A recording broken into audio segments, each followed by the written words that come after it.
श्री स्वामी समर्थ. स्वागत आहे तुमचं माझ्या यूट्यूब चॅनलवरती. तुमच्या मनातल्या सर्व इच्छा आकांक्षा स्वामींच्या आशीर्वादाने पूर्ण व्हावी हीच स्वामी महाराजांच्या चरणी प्रार्थना करते.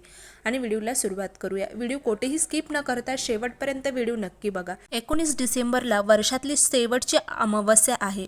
या अमावस्येच्या दिवशी काही उपाय केले तर घरामध्ये सुख समृद्धी नक्कीच नांदते. घरामध्ये पितृदोष असेल किंवा घरामध्ये वातावरण सतत भांडणाचं होत आहे किंवा कोणत्याच कामामध्ये यश प्राप्ती येत नाही, म्हणजे यश मिळत नसेल, तर या दिवशी, या अमावस्येच्या दिवशी हे छोटे उपाय आहेत ते नक्की करा. केल्याने कधी वाया जात नाही. जर तुम्ही छोटे मोठे उपाय केले तर घरामध्ये सुख समृद्धी नक्कीच नांदते. माता लक्ष्मीचा आशीर्वाद राहतो. त्याचबरोबर अमावस्येच्या दिवशी काही उपाय केल्याने घरातले दोष, नकारात्मकता, पितृदोष दूर होण्यास आपल्याला मदत होते. अगदी छोटे छोटे हे उपाय आहेत. तर अमावस्येच्या दिवशी संध्याकाळी आपला गॅस वटा जे आहे तो आपण नित्यनेमाने दररोज स्वच्छ करतो. कारण माता लक्ष्मीला आपलं घर स्वच्छ असणं खरंच महत्त्वाचं आहे. कारण माता लक्ष्मी त्याच घरामध्ये नांदते ज्या घरामध्ये घर स्वच्छ असेल, नीटनेटकं असेल, कधीही घाणेरडं ठेवलेलं नसेल, खरकटी संध्याकाळी भांडे कधीही ठेवायची नाहीत. अशाच घरामध्ये माता लक्ष्मी वास करते जे की स्वच्छ आणि नीटनेटके ठेवलेले घर असेल. अमावस्येच्या दिवशी सकाळी किचनमधली भिंत जी आहे, भिंतीवरती जिथे आपण स्वयंपाक करतो तिथे गॅसच्या समोर आपल्याला भिंतीवरती हळदीने स्वस्तिक काढावी. हळद घरामध्ये सकारात्मकता ऊर्जा आणते. त्यामुळे अमावस्येच्या दिवशी सकाळी भिंतीवरती हळदीने स्वस्तिक नक्की काढावी. दुसरी गोष्ट म्हणजे किचन स्वच्छ केल्यानंतर गॅसची पूजा करावी. गॅसची पूजा करताना नेहमी हळदी कुंकू, अक्षदा आणि फूल नक्कीच अर्पण करावे. त्यानंतर तिसरा उपाय म्हणजे हे उपाय जे आहे ते दर अमावस्येला नक्की करत चला. अमावस्येला जे आपण दिवा लावतो ना, त्या दिव्यामध्ये कायम तिळाचं किंवा मोहरीचा तेलाचा दिवा लावत चला.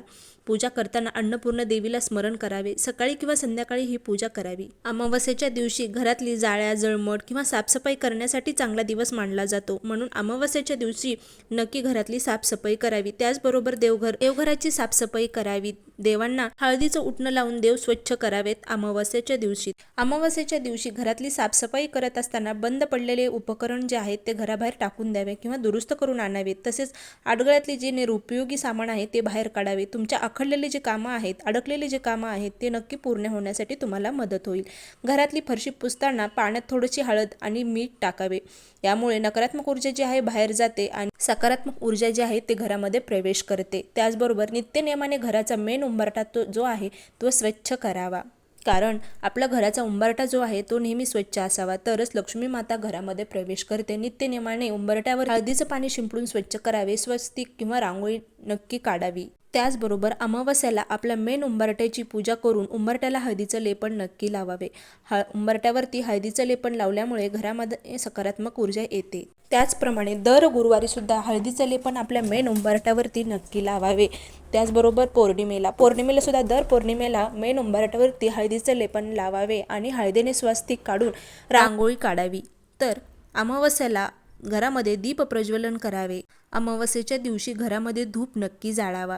त्याचबरोबर अमावस्येच्या दिवशी संध्याकाळच्या वेळेमध्ये दिवे लावणीच्या वेळेस पंथी घ्या. त्या मातीच्या पंथीमध्ये थोडेसे तांदूळ, अखंड तांदूळ टाकायचे आहेत. 2-3 कापराच्या वड्या, भीमसेनी कापराच्या वड्या त्या नसतील तर आपल्या साधे जे आरतीला आपण कापूर वापरतो तो कापूर घ्यायचा आहे आणि 5 लवंग घ्यायच्या आहेत. त्या फूल असणाऱ्या लवंग घ्यायच्या आणि त्या मेन उंबरठ्याच्या आतमधून घरामध्ये आपल्याला प्रज्वलित करायचे आहेत आणि त्याचा धूर आपल्या प्रत्येक घराच्या कानाकोपऱ्यामध्ये जाऊ द्यायचा आहे. यामुळे घरामध्ये जी काही नकारात्मक शक्ती साचलेली आहे ते बाहेर निघून जाण्यासाठी आपल्याला मदत होते आणि घर हे आनंदाचं वातावरण निर्माण होते. घरामध्ये सुख, समृद्धी, ऐश्वर्य, माता लक्ष्मी नक्कीच प्रवेश करते. तर या अमावस्येच्या दिवशी ह्या छोटे छोटे उपाय केल्यामुळे घरामधली नकारात्मक शक्ती जी आहे ती निघून जाण्यास आपल्याला मदत होते. तर हे उपाय नक्की करत चला. श्री स्वामी समर्थ. जय जय स्वामी समर्थ. अवधूत चिंतन. श्री गुरुदेव दत्त.